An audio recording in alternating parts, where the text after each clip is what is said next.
So now that I know I have a great strong fit, I've got an equation that represented, I can now start to make predictions. So let's say I wanted to know, hey, what if I studied for 3 hours? Let's make a prediction on what my test score might be. So I'm going to use this equation to make that prediction. So my test score, my predicted test score, I'm going to put a little hat over that,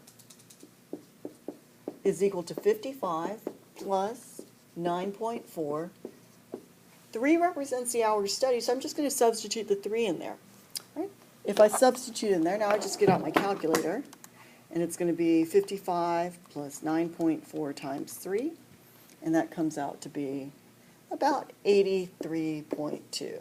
So my test score that I should get, or hope to get, based on this data set, is about an 83, so like a B.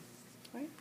But if you look over here, the actual score is 80. So one of the things that we can find is what's called the residual. So the residual is the actual score minus the predicted score. So in this case, so the actual y minus the predicted y value.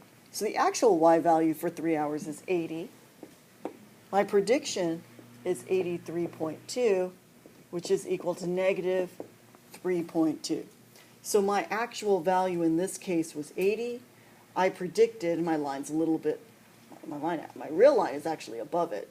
So this was 80. I predicted getting an 83.2. So that negative means my actual value is below the line, and that little length right there is my 3.2.